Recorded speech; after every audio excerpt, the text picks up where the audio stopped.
दबंगों से पीड़ित महिला पहुंची कलेक्टर कार्यालय जहर की शीशी लेकर। देश का बढ़ता न्यूज़ पर अत्याचार कर रहा है जबरदस्ती आके सर। इनके पति को ट्रक चला के कुचल के मार डाला है, तो हमको डर है कि कल उठ के इनके साथ ये घटना नहीं हो जाए। और आरोपी आज दिन तक उसके ऊपर कार्रवाई नहीं हुई सर। पहले जो घटना हुई है ट्रक वाली, ये पहले इसी ने करी है। नहीं, ये इसी ने नहीं करा, ये किसी और ने पर बोलता है कि हमने करवाया है तो तुमको भी मसल दूंगा, ऐसा बोलता है वो। ऐसा उसका कहना हाँ, है। उसका कहना है। मैं भी ऐसा ही करूंगा। हाँ, मैं भी ऐसा ही करूँ। हम रतलाम जिले के रामनगर से आए हैं। तो विषय ये है कि सज्जन भाई पिता नाथू मुनिया, जो कि राजस्व विभाग में शुरू से ही काम करते आ रहे, पूरा जीवन यापन नाथू जी ने उसी जमीन पे भरण पोषण के लिए जीवन यापन कर दिया। और वहाँ पे शासन द्वारा इनको 2.5 बीघा जमीन अपने भरण पोषण के लिए दी थी, और वहाँ पे दबंगई लोगों ने जबरदस्ती आके कब्जा करा और न्यायालय ने स्टे भी दिया। स्टे मिलने के बाद भी वहाँ पे एक दबंग आदमी है जो कि जगदीश राठौड़ के नाम से जानते हैं उसको, और वो जबरदस्ती वहाँ पे आके जबरदस्ती घर बना रहा है, प्लाट बना रहा है वहाँ पे। और घर हम संबंधित पुलिस चौकी पे गए, आवेदन दिया। आवेदन देने के बाद उस सामने वालों को वापस जगदीश राठौड़ थाने पे बुलाया, और बुलाने के बाद भी आज के बाद नहीं डालूंगा ऐसा बोला भी। और इसके बाद भी उसने सुबह फिर एकदम फिर बर्मा डाला, और जैसे ही रविवार आया और सारे कार्यालय बंद थे उस दिन, और 8-10 गुंडे लेके आया और वहाँ पे पूरा भराव बाउंड्री बना के पूरा उसने भराव भर दिया वहाँ पे। कौन से गांव से? रामनगर, प्रॉपर रामनगर। प्रॉपर रामनगर। इसकी शिकायत आपने कहाँ करी? तहसीलदार महोदय को करी है, और संबंधित वो लड़ाई झगड़ा करने आता था। हमने थाने पे 3 बार आवेदन दे चुके हैं। क्या कहना है थाने वालों को? थाने वालों का कहना है कि हम समझा देंगे, बाकी कोई समझाता नहीं है। कोई समझा नहीं है, तो इस उद्देश्य से आप यहाँ क्या करने आए थे? हम यहाँ ये करने आए हैं कि या तो हमारी जमीन हमको वापस दी जाए, हमारा भरण पोषण हो सके। दादी माँ से काम नहीं होता है, उम्र हो गई है इनकी, और ऐसे में ये क्या करेंगे, या फिर जीना ही नहीं है इस स्थिति में। तो ऐसी स्थिति में पॉइजन लेकर आप कलेक्टर ऑफिस पहुंच गए? हाँ सर।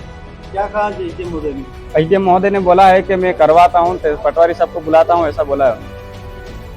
क्या आशा है आपको, यहाँ आपका काम हो जाएगा? अब आशा तो है, साहब आए हैं तो कुछ तो होगा। सामने वाला पे एट्रोसिटी एक्ट बनता है, जो कि इनके साथ अत्याचार कर रहा है जबरदस्ती आके सर।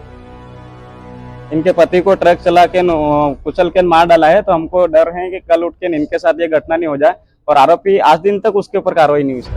पहले जो घटना हुई है ट्रक वाली, ये पहले इसी ने करी है। नहीं, ये इसी ने नहीं करा, ये किसी और ने पर बोलता है कि हमने करवाया है तो तुमको भी मसल दूंगा, ऐसा बोलता है वो।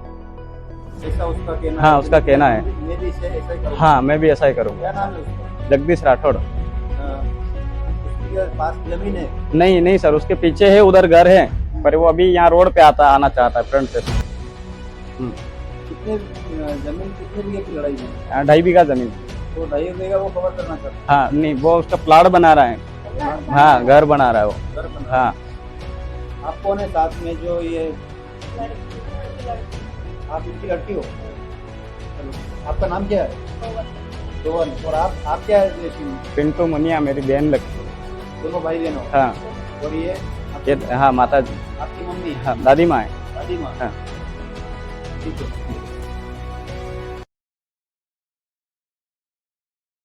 जिले के दबंगों से पीड़ित वृद्ध विधवा महिला बेटी के साथ जहर लेकर चढ़ी जिलाधीश की सीढ़ी। आइए देखते हैं नारद न्यूज़ 24 की रिपोर्ट। रतलाम कलेक्टर कार्यालय में एक परिवार की मां बेटी जहर की शीशी सल्फास लेकर कलेक्टर कार्यालय पहुंच गई और कलेक्टरेट की सीढ़ियों पर इच्छा मृत्यु की मांग लेकर बैठ गई। काफी देर बाद अधिकारियों ने उन्हें अंदर बुलाया और मामले में जांच के आदेश एसडीएम को दिए। दरअसल मामला रतलाम के रामनगर का है, जहां एक परिवार की जमीन पर दबंग कब्जा कर रहे हैं और परिवार लगातार शिकायत लेकर अधिकारियों के पास आ रहा, लेकिन कोई सुनवाई नहीं हुई। पीड़िता ने बताया कि मैं सज्जन बाई पति स्व नाथू मुनिया भील रामनगर रतलाम रहती हूँ। मेरे पति शासन की सेवा में राजस्व विभाग में चौकीदार थे, जिन्होंने पूरे जीवन लोकहित में कार्य किया। उसके एवज में सरकार द्वारा मेरे परिवार की जीविका चलाने, कमाई कर खाने के लिए जमीन दी गई थी, जिस कॉलम 12 में मेरे परिवार का नाम अंकित है। जगदीश राठौड़ पिता नामालूम का व्यक्ति दबंग है तथा पैसों से धनी है। मेरी जमीन पर अवैध तरीके से कब्जा कर मुझे व मेरी बेटी को मां बहन की नंगी गालियां देता है। मेरी जमीन पर अवैध कब्जा कर उसके द्वारा मेरी जमीन पर भवन का पक्का निर्माण किया जा रहा है। मेरे द्वारा पूर्व में भी चौकी प्रभारी महोदय, थाना प्रभारी महोदय, तहसीलदार महोदय, अनुविभागीय अधिकारी महोदय, कलेक्टर महोदय, पुलिस अधीक्षक महोदय को मदद की गुहार लगाई गई, बाकी मेरी मदद किसी के द्वारा नहीं की गई। मैं तथा मेरी बेटी का जीवन यापन करने का एकमात्र जमीन है, वह भी हमसे दबंग लोगों द्वारा हथियाई जा रही है। मेरे साथ साथ मेरे हाथ पैर भी वृद्ध हो चुके हैं, जिससे मैं मजदूरी करके जीवन यापन करने में असमर्थ हूँ। माननीय न्यायालय पंचम व्यवहार न्यायाधीश कनिष्ठ खंड रतलाम आनकाशा श्रीवास्तव महोदया के द्वारा मेरी जमीन पर माननीय न्यायालय महोदय द्वारा स्टे भी दिया गया है, जिसमें जमीन को यथावत रखने का आदेश पारित किया गया है। मैं सब जगह से परेशान होकर मैं तथा मेरी बेटी हार चुके हैं, अतः मैं मेरे साथ जहर भी लाई हूँ। मुझे इच्छा मृत्यु की अनुमति प्रदान करने का कष्ट करें। फिलहाल पीड़ित परिवार के मामले में जांच के बाद आगे किन कार्रवाई का आश्वासन मिला है। साहब से बात करिए और पहले मैं हाँ विवेक सोनकर नहीं सर वाले हाँ जी उन्होंने ये बोला कि हो जाएगा। मैं पटवारी को बुलाया,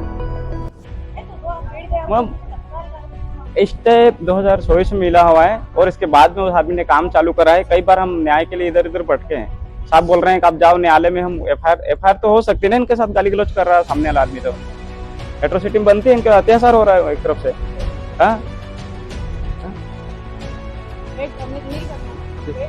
जी जी जी जी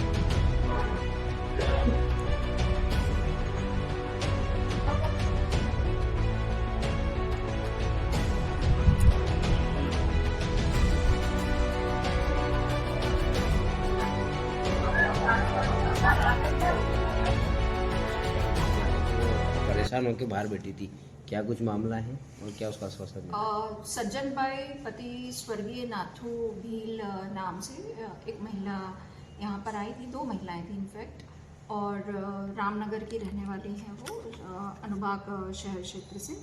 उनका कहना था कि उनके जो स्वर्गीय पति हैं वो पहले कोटवार थे और उनके पास में कोटवार की ज़मीन थी जिस पर दूसरे लोग जो है कब्जा कर रहे हैं।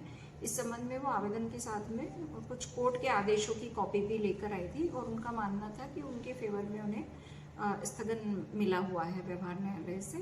प्राइमा फेसी जो मामला देखा है वो मामले के हिसाब से ये सुनिश्चित नहीं कहा जा सकता है कि जिस ज़मीन को वो समझ रही है अपना या सामने वाले का इंक्रोचमेंट मान रही है वो वही है या नहीं, तो मौका जांच में मालूम पड़ पाएगा। तो अनुभाग शहर के जो एसडीएम हैं वो आज ही मौका निरीक्षण करेंगे, उन्हें निर्देशित किया गया है।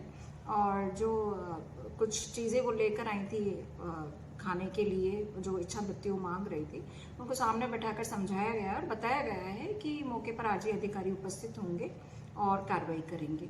और जो सामग्री थी वो उनसे जो है फ्रिस्किंग करके ले ली गई है और उन्हें समझाइश दी गई है। ठीक है ठीक है धन्यवाद।